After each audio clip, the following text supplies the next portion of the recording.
One of the things that you'll notice that Jesus never did, I'm not kidding, he never did this. He never went about the business of proving God. That's right. He never, like the rest of the Bible, said, okay, let me try to persuade you that God exists. In other words, he was a presuppositionalist. He knew what Romans 1 said. Everybody knows who God is. Now, they don't know Jesus. They've got to hear his name, but they know who God is. They just suppress the truth in unrighteousness. So we really shouldn't need to go about the business of trying to prove that God exists.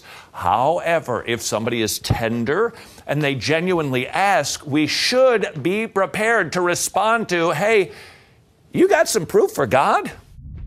Lots of people say there's no evidence for God. Well, we're going to knock that one out in 3. I'm just going to have to keep it simple, throw in the old 1-2 combo, get in and out real quick, and let you fine folks chat all about it, okay? Punch 1 I'm going to call the info uppercut. When's the last time you walked into a library and asked, hey, where are all the books that have been written by mindless products of natural laws? The librarian would probably laugh at you and tell you that no such books exist. They don't exist because they can't exist. Why not? Because first of all, it's just common sense. The words that form the message in books always originate from a person with a brain. Or to say it a bit more scientifically, the message of the book, the purpose, comes to be understood by the orderly placement of the words, design, and information.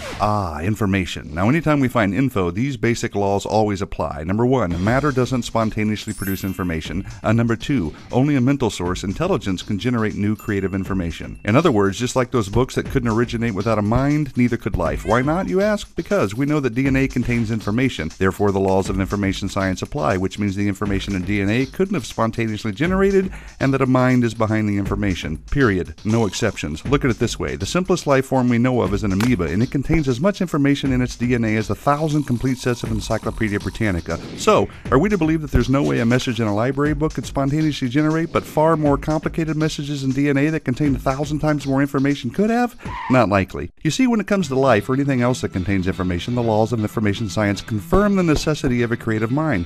And guess what? In the very first book of the Bible, it just happens to mention that. In the beginning, God created. Bam! Uppercut lands on the chin. And now here comes the indefensible head blow. We'll call this the Nada Big Bang Bing swing, the KO to the claim that there's no evidence of God, the law of causality, left hook of doom. It goes like this. Everything that had a beginning had a cause. The universe had a beginning, therefore the universe had a cause. Now, either something caused the universe to come into existence, or nothing caused it.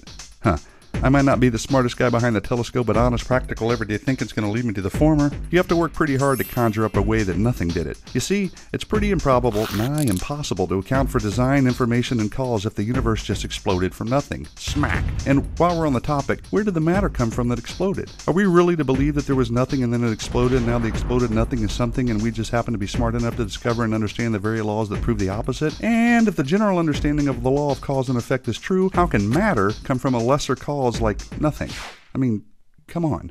I don't have a bunch of letters after my name, but even a monkey knows better. And yeah, I snuck in a couple of extra jabs in there, so sue me.